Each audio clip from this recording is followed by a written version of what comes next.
चोर को पड़ गए मोर। सीनियर सहाफ़ी हामिद मीर लिखते हैं, ये पुराने ज़माने की कहानी है, लेकिन कोर कमांडर लाहौर के घर पर तहरीक इंसाफ के हमले और वहाँ से एक मोर की चोरी ने यह कहानी मुझे फिर से याद दिला दी है। एक दफ़ा किसी चोर ने एक जालिम कोतवाल के घर से कीमती हार चोरी किया और अपने घर में ज़मीन खोद कर छुपा दिया। चोर ने अपने घर में एक मोर पाल रखा था। मोर छोटे मोटे सांप खाने का शौकीन होता है। चोर के पालतू मोर ने ज़मीन खोदी और हार को सांप समझकर खा गया। चोर ने बहुत कोशिश की कि मोर चोरी शुदा हार को वापस उगल दे, लेकिन कामयाब न हुआ। यह वारदात छुपी न रह सकी और चोर गिरफ्तार हो गया। कोतवाल ने चोर से पूछा कि मेरा हार कहाँ है। चोर ने बताया कि हार को मोर खा गया। यह सुनकर कोतवाल ने कहा कि चोर को पड़ गया मोर। बाद जहाँ कोतवाल ने मोर का पेट चाक किया और अपना हार बरामद कर लिया, लेकिन चोरों को पड़ गए मोर एक मुहावरा बन गया जो आजकल तहरीक इंसाफ के हलकों में बड़ा पॉपुलर है। तहरीक इंसाफ के जिस कारकुन ने कोर कमांडर लाहौर के घर से मोर चोरी किया,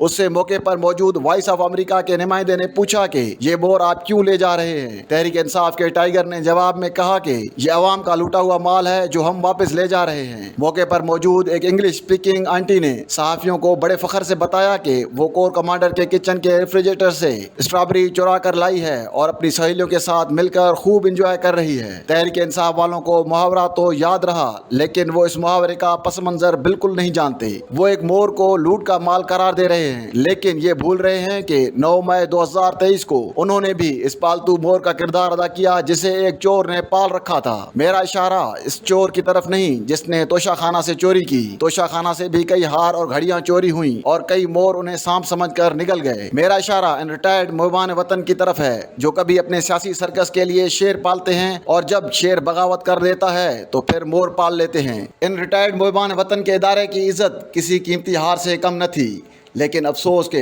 इनका अपना ही पाला हुआ मोर इस इज्जत को निगल गया। 9 मई के वाक़यात जिन मुहबान वतन के फैज़ का नतीजा हैं, उन्हें आज नहीं तो कल अपने कौमी जराइम का हिसाब देना पड़ेगा। कोतवाल ने सिर्फ मोर का पेट चाक करके अपना चोरी शुदा हार बरामद नहीं करना, बल्कि मोर पालने वाले चोरों को भी उनके जराइम की सजा दिलवानी है। मसला यह है कि आजकल कोतवाल को अदालतों पर भी एतमाद नहीं, क्योंकि अदालतों में बैठे हुए कुछ काजी कानून के मुताबिक नहीं बल्कि अपनी बेगमात की फरमाइश पर फैसले करते हैं। क्या इमरान खान ने काजी की मदद से कोतवाल और उसके ऊपर बैठे हुए हुकूमत को मुकम्मल तौर पर रौंद डाला है? क्या इमरान खान के दोबारा हाकिम बनने की राह में अब कोई रुकावट नहीं रही? ये लड़ाई इतनी सादा नहीं जितनी नजर आ रही है। ये लड़ाई पाकिस्तान की सलामती और बका के लिए खतरा बन रही है। इस लड़ाई की वजूहात को समझना और उन वजूहात को ख़त्म करना बहुत ज़रूरी है। इन वजूहात को ख़त्म करने के लिए हमें कुछ तलख हक़ाइक़ को तस्लीम करना होगा, लेकिन अफसोस के आज के पाकिस्तान में इमरान खान, नवाज शरीफ, शहबाज शरीफ, आसिफ अली जरदारी, बिलावल भुट्टो जरदारी और मौलाना फजलुर रहमान से लेकर जस्टिस उमर अता बंदयाल तक कोई भी सच सुनने और कहने के लिए तैयार नहीं। 9 मई के वाक़यात दरअसल हमारी सियासत में फौज और ISI की मुसलसल मुदाखलत का नतीजा है। पार्लियामेंट और फौज की लड़ाई में अक्सर अदलिया ने फौज का साथ दिया और फौज ने पार्लियामेंट को ज़ेर करने में कामयाबी हासिल की।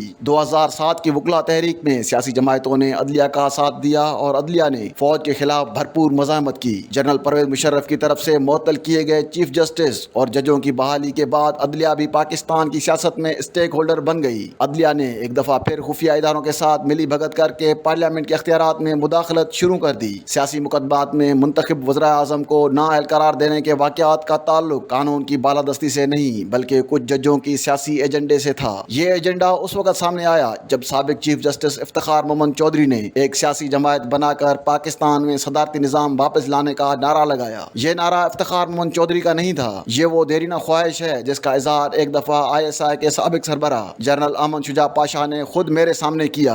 वो पाकिस्तान में सदारती निज़ाम के नफाज के लिए मेरी मदद हासिल करने के ख्वाह थे, लेकिन मेरे गुस्ताखाना इनकार पर सीख पा हो गए और इस इनकार के संगीन नताइज मैंने बार बार भुगते। 2018 के इलेक्शन में धौंस और धांधली के जरिए इमरान खान को इक़्तिदार में लाने का असल मकसद पाकिस्तान को सदारती निज़ाम की तरफ धकेलना था और इसीलिए जनरल कमर जावेद बाजवा बार बार आइन में 18वीं तरमीम को शेख मुजीबुर रहमान के 6 नुकात से ज्यादा खतरनाक करार देते रहे। अफसोस के इस जनरल बाजवा को एक्सटेंशन दिलवाने में तहरीक इंसाफ, मुस्लिम लीग नून और पीपल्स पार्टी पार्लियामानी जमहूरियत के दुश्मनों की सहूलतकार बन गई। इसी पर बस नहीं हुआ बल्कि 2022 में शहबाज शरीफ के वजीर आजम बनने के बाद भी जनरल बाजवा के हुक्म पर हाई कोर्ट के जूनियर जजों को सुप्रीम कोर्ट में लाने के लिए मुस्लिम लीग नून ने बाजवा की सहूलतकार बन गई। मुस्लिम लीग नून जनरल बाजवा की सहूलतकारी न करते तो आज हालात مختلف ہوتے۔ آج مسلم لیگ نون آرمی چیف اور تحریک انصاف چیف جسٹس کی ترجمان بنی ہوئی ہے۔ عمران خان نے سپریم کورٹ اور اسلام آباد ہائی کورٹ سے ریلیف لینے کے بعد army chief general Asim Munir کے خلاف بیان دے کر سیاسی لڑائی کو اداروں کی لڑائی میں تبدیل کر دیا ہے۔ کور کمانڈر لاہور کے گھر پر حملے کے بعد حکمران اتحاد نے سپریم کورٹ کے باہر دھرنا دینے کا اعلان کر دیا ہے۔ سیاسی جماعتوں کی لڑائی میں اداروں کا تقدس اور انسانی حقوق دونوں پامال ہو رہے ہیں۔ مجھے اس تقریب میں بھی تعمیر کا پہلو نظر آ رہا ہے۔ عوام کی اکثریت کو سمجھ آ گئی ہے کہ ہماری اکثر مسائل کی وجہ فوج اور عدلیہ کی سیاست میں مداخلت ہے، اور آج ہماری بڑی سیاسی جماعتیں انہی دو اداروں کے کندھے استعمال کر کے اپنے مفادات کا تحفظ کر رہی ہیں۔ ان اداروں کی سیاست میں مداخلت بند ہونی چاہیے۔ مور کے پیٹ سے صرف ہار کی برآمدگی کافی نہیں، بلکہ چور کا احتساب بھی ضروری ہے جس نے مور پالا۔